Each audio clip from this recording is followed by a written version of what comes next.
In the frozen stillness of the Ardennes winter, long before the sun pushed its way through the fog, a single tank lay silent. Its steel frame, feared across continents, now breathed only the faint echo of a dying engine. For the men standing beside it, the silence said more than any report ever could. Something deeper than machinery had failed. Something fundamental. Most stories of war begin with the clash of armies. This one begins with a question, whispered in the dark. How does a force built on iron, discipline, and ambition come to a halt not by enemy fire, but by the emptiness of a fuel gauge? The answer was not lying on a battlefield. It was stacked quietly in an abandoned American depot, where rows of untouched gasoline cans gleamed in the dawn like a revelation. That morning, as German troops crowded around 50,000 gallons of American fuel, a realization colder than the December wind settled over their commander. Victory would not be decided by courage or tactics.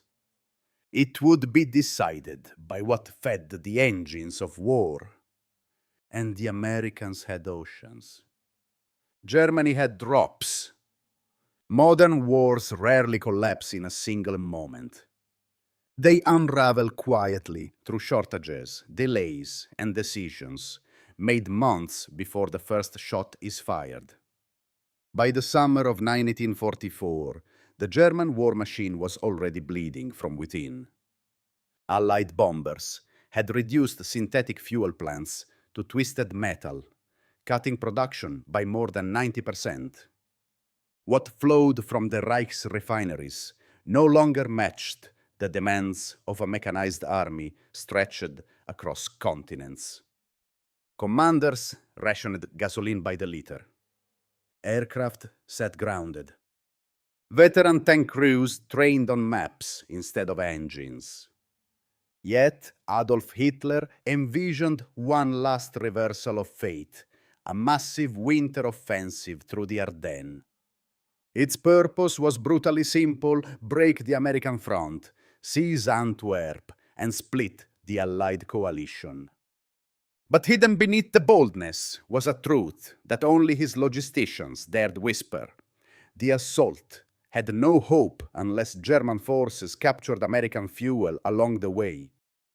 For Joachim Peiper and his Kampfgruppe, this reality defined every choice before the battle even began.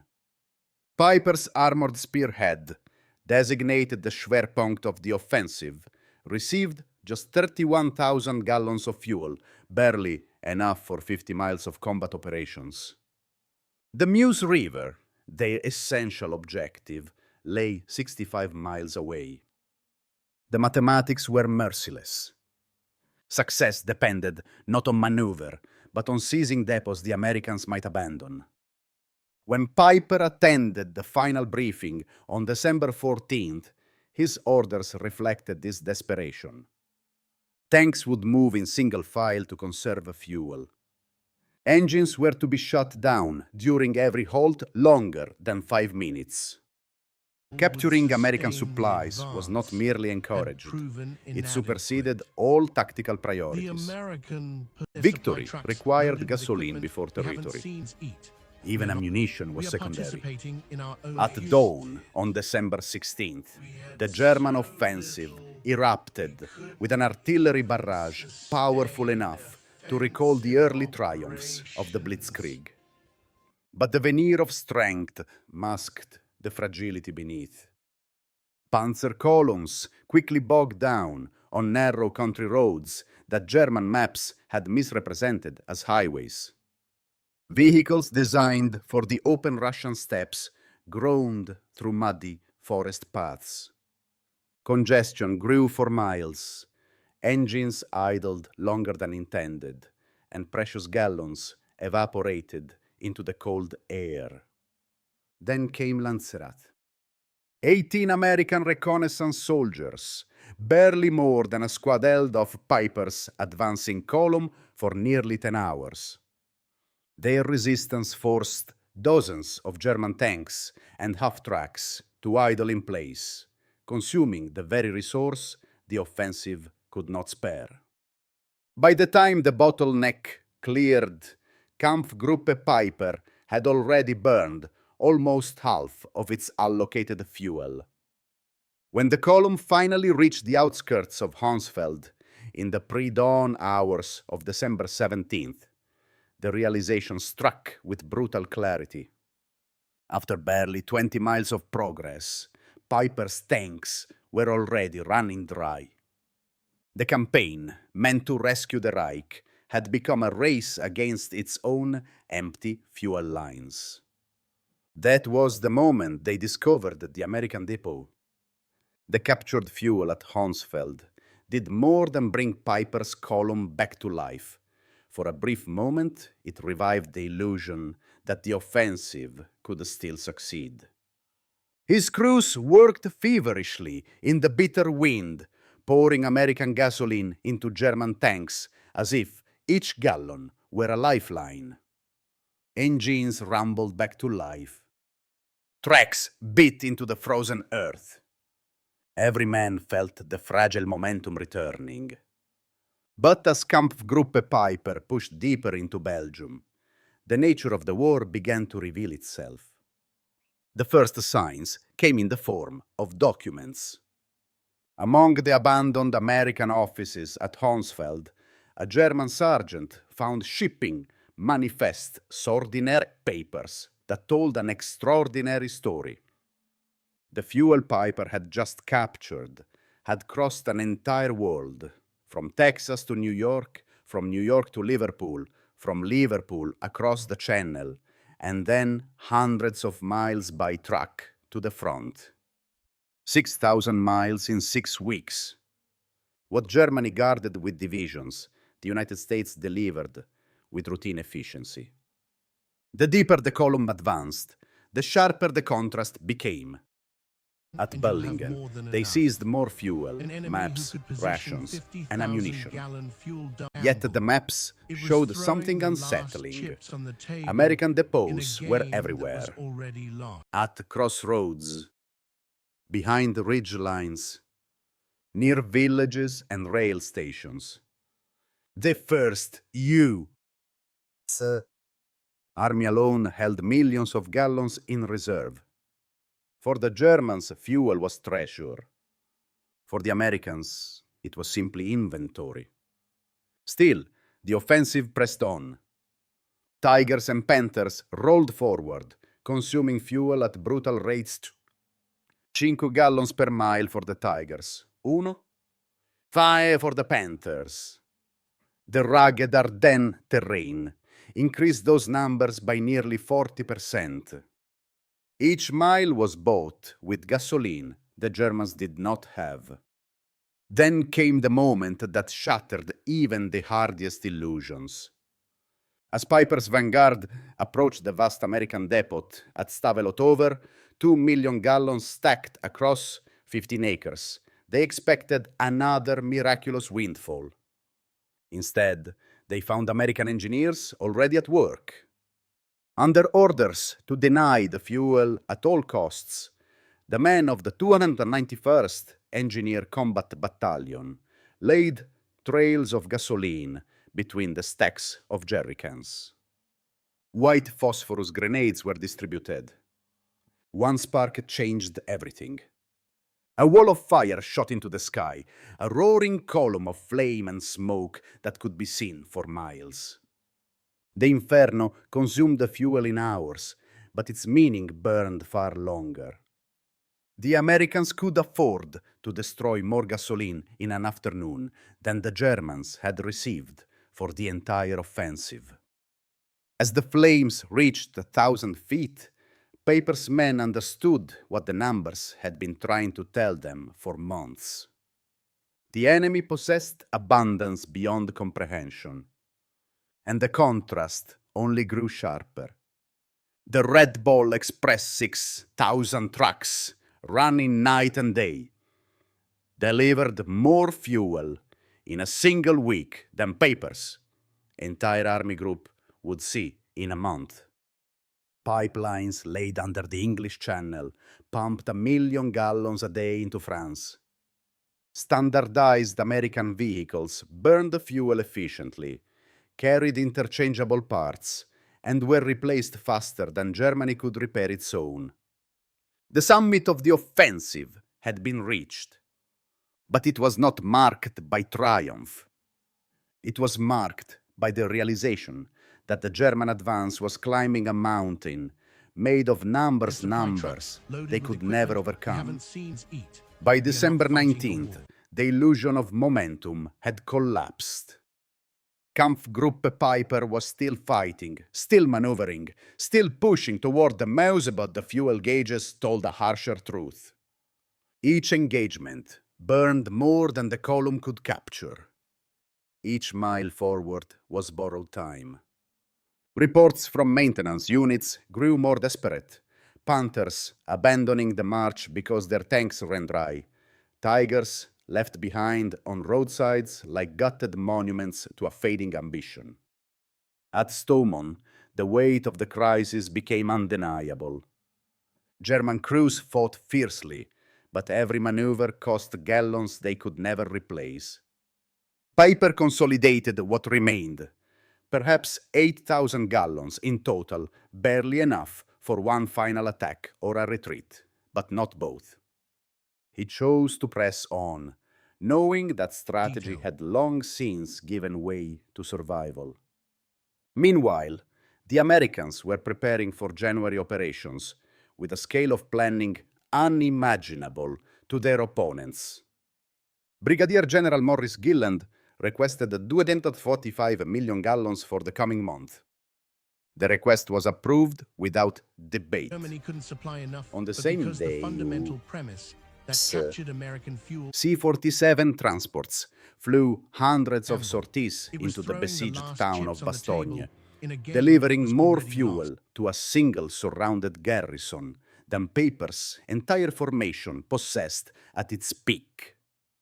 Clear skies on December 23rd sealed the German fate. Allied aircraft took to the air P-47s, B-26s, and fighter-bomber Sich, burning fuel by the hundreds of gallons every hour. One day of air operations sustain the consumed advance more had proven gasoline inadequate. than Germany had The allocated American for its entire winter offensive. Bombs fell on roads, bridges, and supply lines, turning the German advance into a patchwork of isolated pockets. That night, Peiper faced a decision that no commander wants to make. With the encirclement tightening around La Glaise, the last drops of fuel were pulled into a handful of vehicles. The remaining tanks, half-tracks, and trax machines, worth fortunes in steel and manpower, were drained dry. Crews smashed radios, set demolition charges, and prepared to abandon the armored beasts they had spent years mastering. The next hours unfolded in a quiet more haunting than battle. Men who had once charged across continents now slipped through forests on foot, carrying only what they could. Behind them, 39 tanks, 70 half-tracks, and 177 vehicles sat waiting for destruction. When the explosions came, they lit the night with brief bursts of orange final markers of a force that had moved 60 miles, captured depots, shattered towns, and yet had been defeated not by an enemy maneuver, but by the simplest arithmetic of war. Of the 5,000 men who began the operation with Kampfgruppe Peiper, roughly 770 would return. The Ardennes had taken its toll in lives and steel, but its most devastating blow was conceptual. The battle revealed, with unflinching clarity, the boundary between courage and capability. German troops had fought with determination. Their tanks had proven formidable. Their commanders had been experienced. But none of that mattered once the fuel was gone. For the first time, it became undeniable. Modern war was no longer a contest of will. It was a contest of supply. From the American perspective, the Battle of the Bulge was not merely a test of courage. It was a test of a logistical system built across oceans, continents, and industrial landscapes. While German commanders rationed fuel by the liter, American planners discussed gasoline in millions of gallons numbers so large that their adversaries could scarcely comprehend them. Within U.S. headquarters, officers monitored supply flows with clinical precision. Colonel James Snyder recorded daily fuel receipts and expenditures, noting net gains even during heavy combat. To the Americans, fuel was not a luxury. It was an expectation produced in quantities unmatched by any other nation on Earth. The East Texas oil fields alone pumped more petroleum than all of German-occupied Europe combined. This abundance shaped world opinion. Observers across allied nations saw the Ardennes as proof that industrial democracy could outproduce authoritarian militarism. Britain, still recovering from years of rationing and bombings, marveled at the endless convoys rolling off American ships. The Soviet Union understood the message as well. Behind every American soldier stood a vast engine of factories, refineries, pipelines, and workers whose output seemed inexhaustible. At a strategic level, American doctrine emphasized mobility above all. Tanks, trucks, and aircraft were built around standardization parts, interchangeable, maintenance simplified, fuel consumption efficient. A Sherman tank burned roughly a third of the gasoline required by a Tiger. U.S.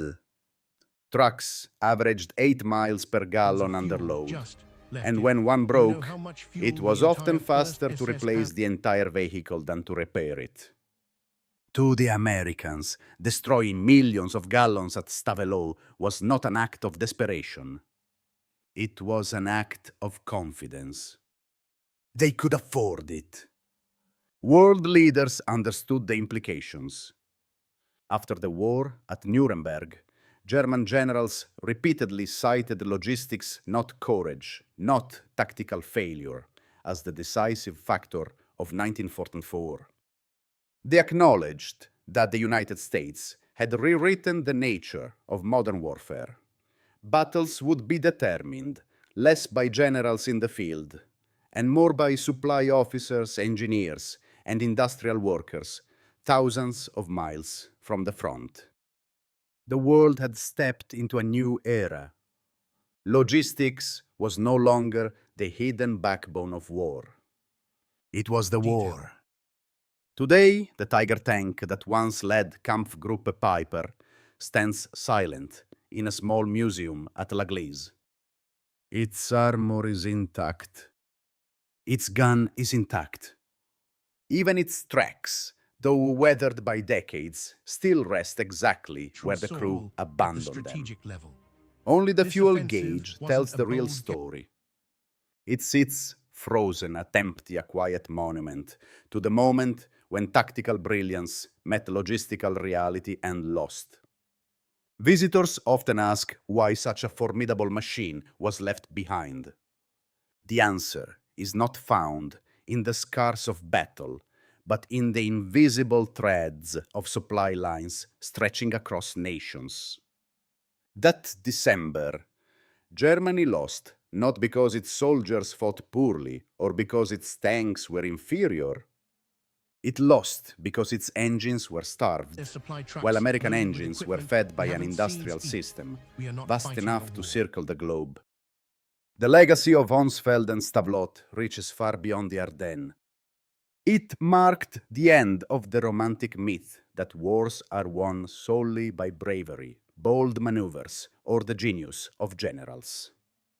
The truth was harder, colder, and more enduring. Modern warfare is a contest of production, fuel, transportation, and the relentless capacity to sustain movement. Courage Small matters. villages throughout their rear areas Skill wasn't an matters. enemy you could defeat by But without capture. supply, they evaporate like heat on winter steel.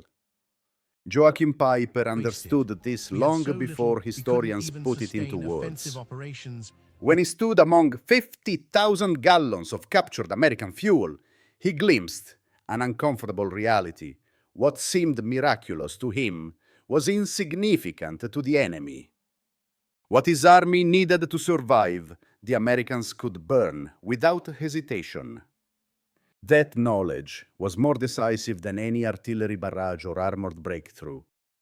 And so the Ardennes became more than a battlefield. It became a lesson. A cautionary reminder that nations rise and fall not only on the strength of their armies, but on the strength of their foundations, the factories, the refineries, the workers who never see the front, but shape its outcome all the same. As you reflect on this chapter of history, consider a question that echoes across decades.